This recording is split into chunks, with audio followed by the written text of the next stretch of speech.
ಆಕಾಶವಾಣಿ. ಬನ್ನಿ ಬನ್ನಿ ಸ್ವಾಗತವು ನಿಮಗೆ ರಾಷ್ಟ್ರಕೂಟ ಕೆಲಕ್ಕೆ ಬನ್ನಿರಿಂದು ಈ ಪುಣ್ಯಧರೆಗೆ ನೃಪತುಂಗ ಮೆರೆದ ನೆಲಕ್ಕೆ.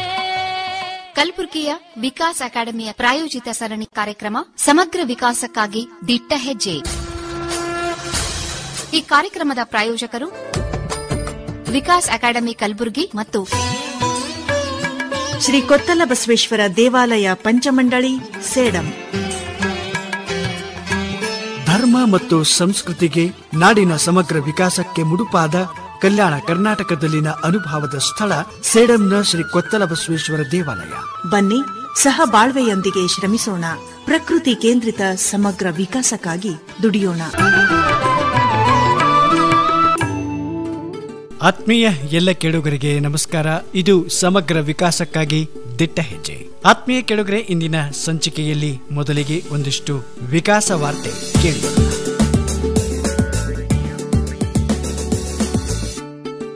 ವಿಕಾಸ ವಾರ್ತೆ. ಬೀದರ್ ಜಿಲ್ಲೆಯ ಬಸವ ಕಲ್ಯಾಣದಲ್ಲಿ ನ್ಯಾಯಾಲಯದ ಎದುರುಗಡೆ ಇರುವಂತಹ ಹರಳಯ್ಯನವರ ಗವಿಯಲ್ಲಿ ಶರಣ ವಿಜಯೋತ್ಸವ ನಾಡಹಬ್ಬ ಮೊನ್ನೆ ಅಕ್ಟೋಬರ್ 3ರಿಂದ ಆರಂಭವಾಗಿದ್ದು ಅಕ್ಟೋಬರ್ 12ರವರೆಗೆ ನಡೆಯಲಿದೆ. ಬಸವ ಕಲ್ಯಾಣದ ಹರಳಯ್ಯನವರ ಗವಿಯ ಪೂಜ್ಯರಾದ ಶ್ರೀ ಡಾಕ್ಟರ್ ಗಂಗಾಂಬಿಕಾ ಅಕ್ಕ ಅವರ ನೇತೃತ್ವದಲ್ಲಿ ಈ ಕಾರ್ಯಕ್ರಮ ನಡೆಯುತ್ತಲಿದೆ. ಇಂದು ಸಂಜೆ 6 ಗಂಟೆಗೆ ಮಹಾಶಕ್ತಿ ಕೂಟಗಳ ಸಮಾವೇಶ ನಡೆಯಲಿದೆ. ನಾಳೆ ಸಂಜೆ ಹಿರಿಯ ನಾಗರಿಕರ ಸಮಾವೇಶ ನಡೆಯಲಿದೆ. 7ನೇ ಭಾರತೀಯ ಸಂಸ್ಕೃತಿ ಉತ್ಸವ ಮತ್ತು ಕೊತ್ತಲ ಸ್ವರ್ಣ 2025ರ ಅಂಗವಾಗಿ ಪರಿಚಯ ಸಭೆ ಬೆಂಗಳೂರಿನಲ್ಲಿ ಇದೇ ಅಕ್ಟೋಬರ್ 20ನೇ ತಾರೀಕಿನಂದು ಬೆಳಿಗ್ಗೆ ನಡೆಯಲಿದೆ. ಸ್ಥಳ ಕೆಪಿಟಿಸಿಎಲ್ ಹಾಲ್, ರೇಸ್ ಕೋರ್ಸ್ ರಸ್ತೆ, ಮಾಧವನಗರ, ಗಾಂಧಿನಗರ, ಬೆಂಗಳೂರು. ಈ ಕಾರ್ಯಕ್ರಮದಲ್ಲಿ 7ನೇ ಭಾರತೀಯ ಸಂಸ್ಕೃತಿ ಉತ್ಸವದ ಮುಖ್ಯ ಸಂಯೋಜಕರಾದ ಬಸವರಾಜ್ ಪಾಟೀಲ್ ಸೇಡಂ ಅವರು ಪ್ರಾಸ್ತಾವಿಕವಾಗಿ ಮಾತನಾಡಲಿದ್ದಾರೆ. ಮಾಜಿ ಮುಖ್ಯಮಂತ್ರಿಗಳಾದ ಬಿಎಸ್ ಯಡಿಯೂರಪ್ಪ ಅವರ ಘನ ಉಪಸ್ಥಿತಿಯಲ್ಲಿ ಕಾರ್ಯಕ್ರಮ ನಡೆಯಲಿದ್ದು ವಿಧಾನಸಭೆಯ ಮಾಜಿ ಸಭಾಧ್ಯಕ್ಷರು ಹಾಗೂ ಉತ್ತರ ಕನ್ನಡ ಜಿಲ್ಲೆಯ ಲೋಕಸಭಾ ಸದಸ್ಯರು ಆದ ವಿಶ್ವೇಶ್ವರ ಹೆಗಡೆ ಕಾಗೇರಿ ಅವರ ಉಪಸ್ಥಿತಿಯಲ್ಲಿ ಕಾರ್ಯಕ್ರಮ ನಡೆಯಲಿದೆ. ಸ್ವಾಗತ ಸಮಿತಿಯ ಸಿಎನ್ ಭಂಡಾರೆ, ವಾಸುದೇವ್ ದೇಶಪಾಂಡೆ, ರಾಜ್ಕುಮಾರ್ ರಾಸೂರೆ, ಡಾಕ್ಟರ್ ಪ್ರಭಾ ಮಠಪತಿ, ಈಶ್ವರ್ ಕೊರಳ್ಳಿ ಅವರು ಈ ಕಾರ್ಯಕ್ರಮದಲ್ಲಿ ಪಾಲ್ಗೊಳ್ಳುವಂತೆ ಸ್ವಾಗತಿಸಿದ್ದಾರೆ. 7ನೇ ಭಾರತೀಯ ಸಂಸ್ಕೃತಿ ಉತ್ಸವ ಹಾಗೂ ಕೊತ್ತಲ ಸ್ವರ್ಣ 2025ರ ಅಂಗವಾಗಿ 2 ದಿನಗಳ ಕಾರ್ಯಕರ್ತರ ವಿಶೇಷ ಕಾರ್ಯಾಗಾರ ಇದೇ ಸೆಪ್ಟೆಂಬರ್ 28 ಹಾಗೂ 29ರಂದು ಸೇಡಂನ ಸೇಠ್ ಶ್ರೀ ತುಳಜಾರಾಮ್ ಗಿಲ್ಡಾ ನೃಪತುಂಗ ಪದವಿ ಮಹಾವಿದ್ಯಾಲಯದ ಆವರಣದಲ್ಲಿ ನಡೆಯಿತು. ಸ್ವಯಂ ಇಚ್ಛೆಯಿಂದ ಭಾರತೀಯ ಸಂಸ್ಕೃತಿ ಉತ್ಸವದಲ್ಲಿ ಕಾರ್ಯಕರ್ತರಾಗಿ ಪಾಲ್ಗೊಳ್ಳುತ್ತಿರುವಂತಹ ಕಾರ್ಯಕರ್ತರಿಗೆ 7ನೇ ಭಾರತೀಯ ಸಂಸ್ಕೃತಿ ಉತ್ಸವದ ಪ್ರಧಾನ ಸಂಯೋಜಕರಾದ ಬಸವರಾಜ್ ಪಾಟೀಲ್ ಸೇಡಂ ಅವರು ಇಡೀ ಉತ್ಸವದ ಚಿತ್ರಣವನ್ನ ನೀಡಿ ಮಾರ್ಗದರ್ಶನ ಮಾಡಿದರು. 9 दिन की तपस्या 240 एकड़ प्रदेश के अंदर एक सुंदर सोच के साथ हम लोग 10 साल से सोच रहे हैं. इसकी पहली न्यू 10 साल पहले कलबुर्गी के शरणबसवेश्वर संस्थान के कैंपस में अरलमल्लिगी पार्थसारथी नाम के कर्नाटक के एक बहुत बड़े दास के विद्वान, उनके सम्मुख में हमारा एक 10 साल का प्लान बना और उस 10 साल का प्लान का अंतिम रूप होगा 4 महीने के बाद. ये जो डेट है 29 जनवरी से लेकर 6 फरवरी, यह भी 10 साल पहले तय किए तो दिनांक है. साथ ही साथ कार्यक्रम से 1 सप्ताह पहले पूरे कर्नाटक में एक रथ का प्रवेश करेगा और इस 7 जिले के अंदर 7 रथ यात्रा करेंगे अपने अपने जिले में. और 28 तारीख को गुलबर्गा और सेडम में 2 बड़े बड़े प्रोसेशन निकलेंगे. ಮರುದಿನ ಸೆಪ್ಟೆಂಬರ್ 29ರಂದು ರವಿವಾರ ವಿಶೇಷ ಆಮಂತ್ರಣ ಪತ್ರಿಕೆ ಬಿಡುಗಡೆಗೊಳಿಸಲಾಯಿತು. ವಿಕಾಸ ವಾರ್ತೆ ಕೇಳಿದೆ.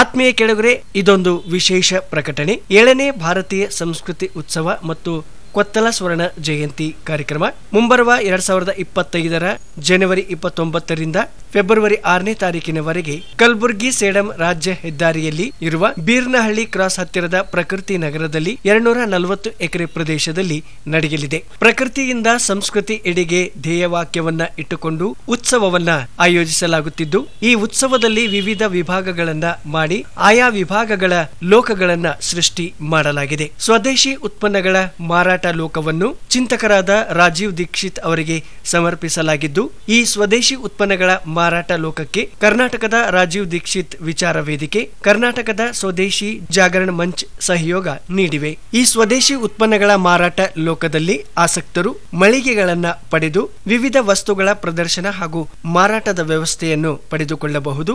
ಉತ್ಪನ್ನಗಳು, ಸೇವೆಗಳು ಸ್ವದೇಶಿ ಆಗಿರಬೇಕು. ಇದರಲ್ಲಿ ನಿತ್ಯ ಬಳಕೆಯ ವಸ್ತುಗಳು, ಗೋ ಆಧಾರಿತ ಉತ್ಪನ್ನಗಳು, ಖಾದಿ ಉತ್ಪನ್ನಗಳು, ದೇಶೀಯ ಆಹಾರಗಳು, ಸಿರಿಧಾನ್ಯಗಳು, ಆಯುರ್ವೇದ ಔಷಧಿಗಳು, ಮನೆಮದ್ದು, ಸಾವಯವ ಉತ್ಪನ್ನಗಳು, ನೈಸರ್ಗಿಕ ಸೌಂದರ್ಯ ವರ್ಧಕಗಳು ಸೇರಿವೆ.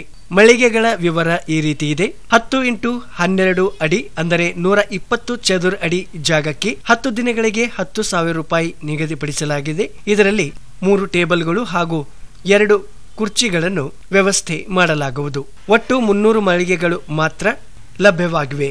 10x6 ಅಡಿ ಅಂದರೆ 60 ಚದರ್ ಅಡಿ ಜಾಗಕ್ಕೆ 2 ಟೇಬಲ್ಗಳು ಹಾಗೂ 2 ಕುರ್ಚಿಗಳ ವ್ಯವಸ್ಥೆಯನ್ನ ಕಲ್ಪಿಸಲಾಗುವುದು. 10 ದಿನಗಳಿಗೆ 5,000 ರೂಪಾಯಿಯನ್ನು ನಿಗದಿಪಡಿಸಲಾಗಿದೆ. ಇವು ಕೂಡ 300 ಮಳಿಗೆಗಳು ಲಭ್ಯ ಇವೆ. ಮಳಿಗೆಗಳನ್ನು ಬುಕ್ ಮಾಡಿ ಪಡೆದುಕೊಂಡವರಿಗೆ ಉತ್ಸವದ ಸಂದರ್ಭದಲ್ಲಿ ಪ್ರತಿ ಮಳಿಗೆಗೆ ಇಬ್ಬರಿಗೆ ಉಪಹಾರ, ಊಟ ಮತ್ತು ಸಾಮಾನ್ಯ ವಸತಿ ವ್ಯವಸ್ಥೆ ಕಲ್ಪಿಸಲಾಗುವುದು. ಗೃಹ ಉತ್ಪನ್ನಗಳಿಗೆ ಹೆಚ್ಚಿನ ಆದ್ಯತೆ ನೀಡಲಾಗುತ್ತಿದೆ. ಮಹಿಳೆಯರಿಗೆ ಪ್ರತ್ಯೇಕ ವಸತಿ ವ್ಯವಸ್ಥೆ ಕಲ್ಪಿಸಲಾಗುತ್ತಿದೆ. ಇದೇ ನಿಯಮದ ಅಡಿಯಲ್ಲಿ ಸುಮಾರು 20 ಆಹಾರ ಮಳಿಗೆಗಳು ಪ್ರತ್ಯೇಕವಾಗಿ ಇರುತ್ತವೆ.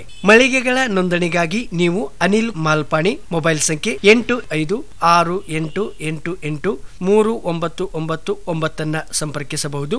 8568883999. ಹಾಗೆ ಪ್ರಭು ಪಾಟೀಲ್ ಅವರನ್ನು ಕೂಡ ಸಂಪರ್ಕಿಸಬಹುದು. ಮೊಬೈಲ್ ಸಂಖ್ಯೆ 8880080277 88800800277. ಆತ್ಮೀಯ ಕೆಳಗರೆ, 7ನೇ ಭಾರತೀಯ ಸಂಸ್ಕೃತಿ ಉತ್ಸವ ಹಾಗೂ ಕೊತ್ತಲ ಸ್ವರ್ಣ 2025 ಕಾರ್ಯಕ್ರಮ ಮುಂಬರುವ ಜನವರಿ 29ರಿಂದ ಫೆಬ್ರವರಿ 6ನೇ ತಾರೀಕು 2025ನೇ ಇಸ್ವಿಯಲ್ಲಿ ನಡೆಯಲಿದೆ. ಈ ಪ್ರಯುಕ್ತ ವಿವಿಧ ಸ್ತರದಲ್ಲಿ ವಿಶೇಷ ತಯಾರಿಗಳು, ಸಿದ್ಧತೆಗಳು ನಡೀತಾ ಇವೆ. ಬನ್ನಿ, ಇಂದಿನ ಸಂಚಿಕೆಯಲ್ಲಿ ಸೇಡಂನ ಶ್ರೀ ಕೊತ್ತಲ ಬಸವೇಶ್ವರ ಭಾರತೀಯ ಶಿಕ್ಷಣ ಸಮಿತಿಯ ಅಧ್ಯಕ್ಷರು ಹಾಗೂ ಸೇಡಂನ ಶ್ರೀ ಕೊತ್ತಲ ಬಸವೇಶ್ವರ ದೇವಾಲಯದ ಪೀಠಾಧಿಪತಿಗಳು ಆಗಿರುವ ಪರಮಪೂಜ್ಯ ಶ್ರೀ ಸದಾಶಿವ ಸ್ವಾಮಿಗಳು ಈ ಉತ್ಸವದ ಕುರಿತಾಗಿ ಮಾಹಿತಿ ನೀಡಿ ಎಲ್ಲರನ್ನು ಆತ್ಮೀಯವಾಗಿ ಸ್ವಾಗತಿಸಿದ್ದಾರೆ. ಅದನ್ನ ಕೇಳಿಬರೋಣ.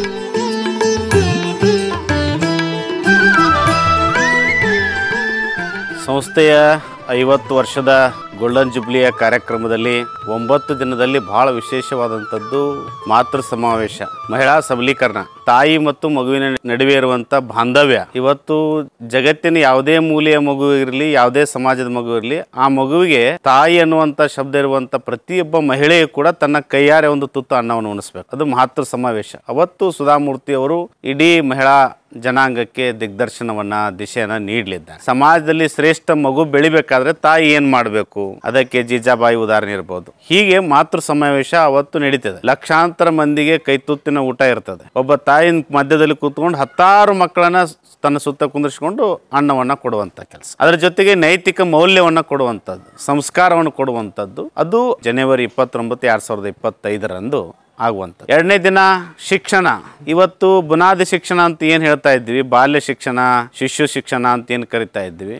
ಕೆಳಗಡೆ ಗುಡಿಸಲನ್ನು ಕಟ್ಟಿ ಮೇಲ್ಗಡೆ ಸಿಮೆಂಟಿನ ಕಟ್ಟಡ, ಅದರ ಮೇಲೆ ಕಬ್ಬಿಣದ ರಾಡಿನಿಂದಿರುವಂಥ ಮಹತ್ವಪೂರ್ಣವಾದ ಕಟ್ಟಡ ಕಟ್ಟೋದಕ್ಕೆ ಹೊಂಟಿದ್ದೀವಿ. ಉನ್ನತ ಶಿಕ್ಷಣ ಮುಗಿದಿದೆ, ಆದರೆ ಅವ್ರು ಬೇಡೋದನ್ನು ಬಿಡ್ತಾ ಇಲ್ಲ. ಅದನ್ನು ಸರಿದೂಗಿಸುವುದಕ್ಕಾಗಿ ಬುನಾದಿ ಶಿಕ್ಷಣ ಹೇಗಿರಬೇಕು, ಶಿಶುವರ್ಗದ ಶಿಕ್ಷಣ ಹೇಗಿರಬೇಕು, 5th ಸ್ಟ್ಯಾಂಡರ್ಡ್ ವರೆಗೆ ಯಾವ ರೀತಿ ಗುಣಮಟ್ಟದ ಶಿಕ್ಷಣ ಇರಬೇಕು, ಆ ಮಕ್ಕಳಲ್ಲಿರುವಂಥ ಸ್ಕಿಲ್ ಎಂಥದ್ದು, ಅದನ್ನ ಕೊಡ್ಬೇಕನ್ನೋ ನಿಟ್ಟಿನಲ್ಲಿ ಅವತ್ತು ಶೈಕ್ಷಣಿಕವಾದಂಥ ಸಮಾವೇಶ 2ನೇ ದಿವಸ ನಡೆಯುವಂಥದ್ದು. 3ನೇ ದಿವಸ ಯುವಕರಿಗಾಗಿನೇ ಸಮಾವೇಶ ನಡೀತದೆ. ಯುವಕರು ಇವತ್ತು ಬಲಿಷ್ಠವಾದಂಥ ನರಗಳನ್ನು ಉಳ್ಳಂಥವ್ರು, ಉಕ್ಕಿನ ಮೋಸವನ್ನು ಉಳ್ಳಂಥವ್ರು, ಖಂಡಗಳನ್ನು ಉಳ್ಳಂಥವ್ರು ಅಂತ ಹೇಳುವಂಥ ಮಾತಿದೆ. ಆದರೆ ಅವ್ರಿಗೆ ಏನಪ್ಪ ಅಂದರೆ ಒಳಗಡೆ ಏನಪ್ಪ, ಯಾರಾದರೂ ಒಬ್ಬರು ನಮಗೆ ನೌಕರಿ ಕೊಟ್ಟರೆ ಚೆನ್ನಾಗಿರುತ್ತೆ, ನೌಕರಿ ಮೇಲೆ ಬದುಕನ್ನೇ ನಡೆಸಬೇಕನ್ನೋ. ಇವತ್ತು 10ನೇ ಪಾಸ್ ಆದ ಹೈದರಾಬಾದ್ನಲ್ಲಿ ದೊಡ್ಡದಾದಂಥ ಕ್ಯಾಂಟೀನ್ ಇಟ್ಕೊಂಡು 150 ಮಂದಿ ಉದ್ಯೋಗವನ್ನು ಕೊಡ್ತಾನೆ. ಉನ್ನತ ಸ್ಥಾನದಲ್ಲಿ ಓದಿದಂಥವನು, MA MSc ಮಾಡಿದಂಥವನು ಇವತ್ತು ಒಂದು ಅಟೆಂಡರ್ ಪೋಸ್ಟಿಗೆ ನೌಕರಿ ಬೇಕಂತ ಅರ್ಜಿ ಹಾಕ್ತಾನೆ. ಅಂದ್ರೆ ಅರ್ಥ ಏನು, ಅವನ ವಿಶ್ವವಿದ್ಯಾಲಯ ವಿಶ್ವವಿದ್ಯಾನಿಲಯ ಮಟ್ಟಕ್ಕೆ ಅವನ ಶಿಕ್ಷಣ ಆಗೈತಿ ಅಂದ್ರೆ ಅವ ಏನ್ ಮಾಡಬಹುದಾಗಿತ್ತು,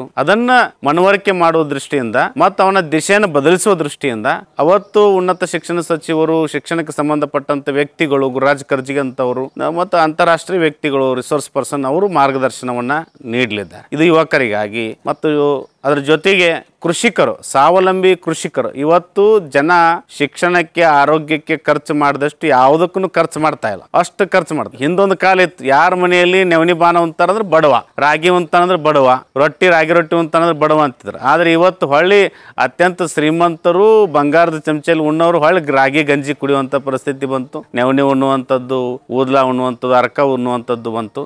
ಆಹಾರ ಪದ್ಧತಿ ಏನಿದೆ ಇದು ಬದಲಾವಣೆ ಆಗ್ಬೇಕು. ಇದು ಬದಲಾವಣೆ ಆಗ್ಬೇಕಂದ್ರೆ ಕೃಷಿ ಬದಲಾವಣೆ ಆಗ್ಬೇಕು. ಭೂಮಿಯ ಜೊತೆಗೆ ಏನಿವತ್ತು ಸಾವಯವ ಗೊಬ್ಬರನ ಬಳಕೆ ಬಿಟ್ಟು ಏನು ರಸಾಯನ ಬಳಸಿ ಭೂಮಿ ಜೊತೆಗೆ ನಡೀತಿರುವಂತ ಒಂದು ರೀತಿಯ ದುಷ್ಕೃತ್ಯ, ಇವತ್ತು ನೋಡಿದಂಥ ಕೇರಳದಾಗ ವಯನಾಡು ಘಟನೆ ಇರ್ಬೋದು, ನಮ್ಮ ಬೇರೆ ಬೇರೆ ಸಹ್ಯಾದ್ರಿ ಪರ್ವತದಲ್ಲಿ ನಡೆಯುವಂಥ ಘಟನೆಗಳು ಇರ್ಬೋದು, ಮಣ್ಣಿನ ಕುಸಿತ ಆಗಿ ಜನರು ಸಾಯುವಂಥದ್ದು. ಇದಕ್ಕೆ ಕಾರಣ ಏನಂದ್ರೆ ಕಾಡಿನ ನಾಶ ಮತ್ತು ಅತಿಯಾದಂಥ ರಸಾಯನದ ಬಳಕೆ. ಏನು ಮಾಡಬಹುದು ಕೃಷಿಕರು ಅಂತ ಈ ಭಾಗದಲ್ಲಿ ಸಾವಯವ ಕೃಷಿ ಬಗ್ಗೆ ದೊಡ್ಡದಾದಂಥ ಅಭಿಯಾನವನ್ನು ಮಾಡಿದೆ. ಗೋ ಸಂವರ್ಧನೆ ಅಭಿಯಾನ ಮಾಡಿದೆ.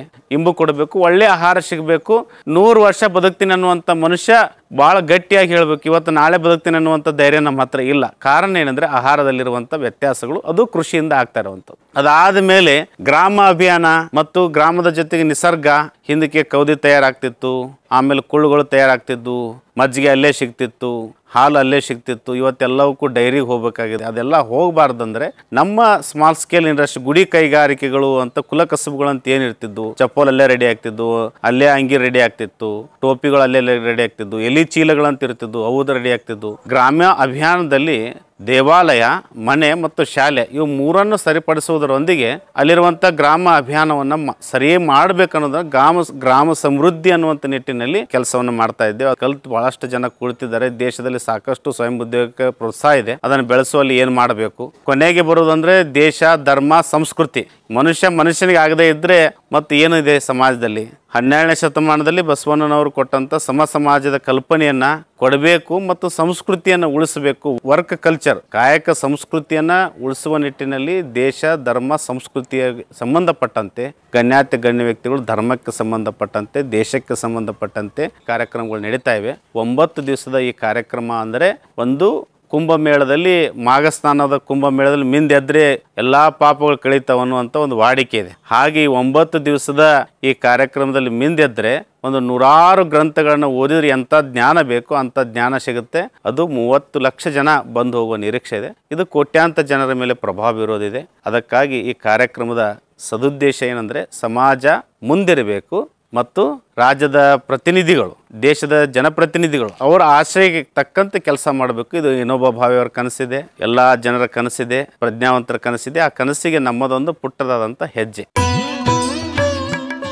ಆತ್ಮೀಯ ಕೇಳುಗರೆ, ಇವಾಗಿದ್ವು ಸೇಡಂನ ಶ್ರೀ ಕೊತ್ತಲ ಬಸವೇಶ್ವರ ಭಾರತೀಯ ಶಿಕ್ಷಣ ಸಮಿತಿಯ ಅಧ್ಯಕ್ಷರು ಹಾಗೂ ಶ್ರೀ ಕೊತ್ತಲ ಬಸವೇಶ್ವರ ದೇವಾಲಯದ ಪೀಠಾಧಿಪತಿಗಳು ಆಗಿರುವ ಪರಮ ಪೂಜ್ಯ ಶ್ರೀ ಸದಾಶಿವ ಸ್ವಾಮಿಗಳ ನುಡಿಗಳು. ಮುಂಬರುವ 2025ರಲ್ಲಿ ನಡೆಯುವ 7ನೇ ಭಾರತೀಯ ಸಂಸ್ಕೃತಿ ಉತ್ಸವ ಹಾಗೂ ಕೊತ್ತಲ ಸ್ವರ್ಣ 2025 ಕಾರ್ಯಕ್ರಮದ ಭವ್ಯತೆ, ಘನತೆ, ಅದರ ವಿಸ್ತಾರ ಕುರಿತು ಮಾಹಿತಿಯನ್ನ ನೀಡ್ತಾ ಎಲ್ಲರನ್ನ ಅವರು ಸ್ವಾಗತಿಸ್ತಾ ಇದ್ರು. ಇನ್ನು ಕೇಳುಗರೆ, 7ನೇ ಭಾರತೀಯ ಸಂಸ್ಕೃತಿ ಉತ್ಸವ ಕೊತ್ತಲ ಸ್ವರ್ಣ 2025 ಕಾರ್ಯಕ್ರಮದ ಕುರಿತಾಗಿ ನಿಮ್ಮ ಯಾವುದೇ ಅನಿಸಿಕೆ, ಅಭಿಪ್ರಾಯ, ಸಲಹೆ, ಸೂಚನೆಗಳನ್ನ ನಮಗೆ ತಿಳಿಸಬಹುದು. ಮೊಬೈಲ್ ಸಂಖ್ಯೆ 7483731322 ಸಂಪರ್ಕಿಸಬಹುದು. ಇನ್ನೊಮ್ಮೆ 7483731322. ಹಾಗೆ ಈ ಕಾರ್ಯಕ್ರಮದ ಕುರಿತಾಗಿ ನಿಮ್ಮ ಅನಿಸಿಕೆ, ಅಭಿಪ್ರಾಯಗಳನ್ನು vikas@gmail.com ಮೂಲಕವೂ ತಿಳಿಸಬಹುದು. ಇದಾಗಿತ್ತು ನಮ್ಮ ಈ ವಾರದ ಸಮಗ್ರ ವಿಕಾಸಕ್ಕಾಗಿ ದಿಟ್ಟ ಹೆಜ್ಜೆ. ಮುಂದಿನ ರವಿವಾರ ಇನ್ನಷ್ಟು ಹೊಸ ಮಾಹಿತಿಯೊಂದಿಗೆ ನಿಮ್ಮನ್ನ ಭೇಟಿಯಾಗ್ತೀವಿ. ಎಲ್ಲರಿಗೂ ನಮಸ್ಕಾರ.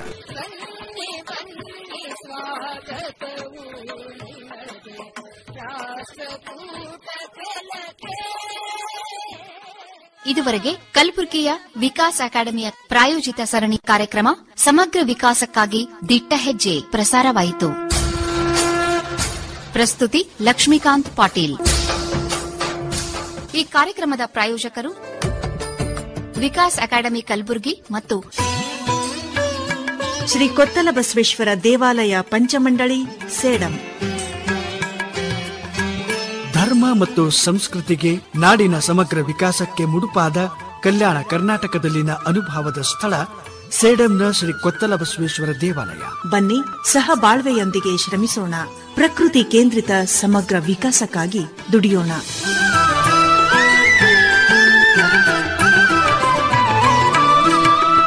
ಈ ಸರಣಿ ಕಾರ್ಯಕ್ರಮ ರಾಜ್ಯದ ಎಲ್ಲ ಆಕಾಶವಾಣಿ ಕೇಂದ್ರಗಳಿಂದ ಏಕಕಾಲಕ್ಕೆ ಪ್ರಸಾರವಾಯಿತು.